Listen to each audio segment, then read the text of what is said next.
ओम साईं राम। ओम साईं राम। साईं कहते हैं, तुम जिन लोगों से जुड़े हो तुम्हें उनकी चिंता हमेशा रहती है, यह मैं जानता हूँ।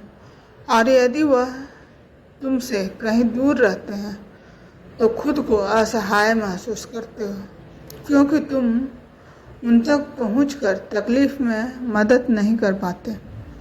तुम सोचते हो कि बाबा मैं क्या करूँ, मैं वहाँ जा नहीं सकता। तो बच्चे, ऐसा वक्त में केवल प्रार्थना करो और उनकी सारी चिंता मुझे दे दो।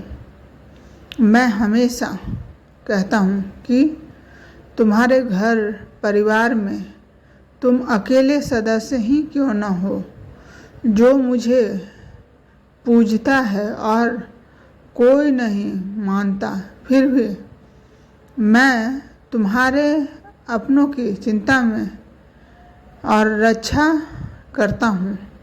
इसलिए जब तुम्हें अपनों की चिंता सताए तो बस मेरी तरफ देखना और मुझसे प्रार्थना करना और कह देना कि बाबा आप उन्हें संभाल लो।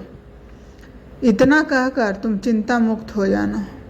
मैं उन्हें संभाल लूँगा, उनकी रक्षा करूँगा, यह मेरा वादा है तुमसे।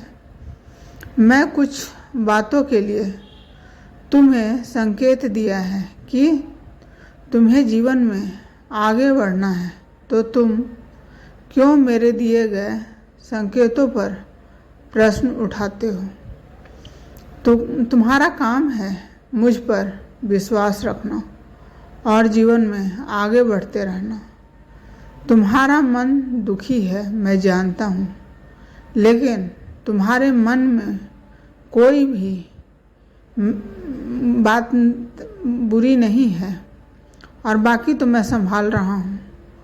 हर चीज़ के लिए समय लगता है और तुम्हारे जीवन में बदलाव मैं ला रहा हूँ, इसलिए श्रद्धा सबूरी रखो, सब अच्छा ही होगा। मेरी इच्छा तो मेरा दिखाया हुआ रास्ता और तुम्हारा मुझ पर भरोसा, जब यह तीनों मिल जाएं तब तुम्हारे जीवन का कल्याण ही कल्याण होगा।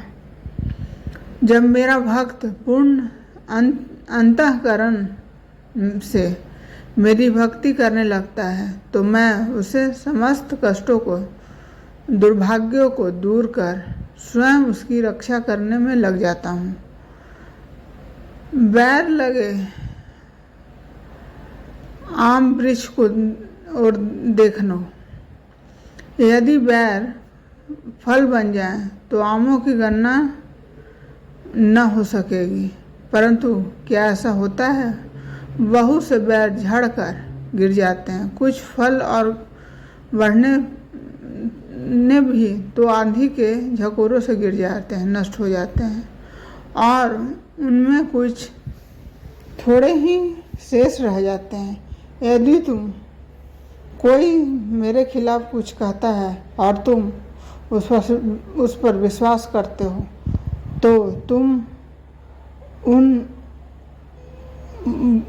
उनकी ओर हो जाते हो जैसे बैर आंधी में गिर जाते हैं। यदि तुम्हारा विश्वास मुझ पर दृढ़ होता है तो मुझे हमेशा के लिए पकड़ के रखो, लेकिन यदि विश्वास दृढ़ न हो और तुम मुझे छोड़कर गए तब भी तुम मेरे ही बच्चे रहोगे। मैं तुम्हारा ध्यान रखूँगा। खुश रहो, खूब मुस्कुराओ और दूसरों को भी मुस्कुराने का मौका दो। जब भी मन में बहुत बुरे विचार आते हैं तुम मुझ पर नकारात्मक सोचने लगते हो, तभी प्रार्थना करना ना छोड़ना। प्रार्थना से तुम्हारा ज़िंदगी बदल सकती है और प्रार्थना बहुत शक्तिशाली होती है। निरंतर प्रार्थना करोगे तो भाग्य में जो नहीं लिखा होगा वो भी मिलेगा और जो लिखा होगा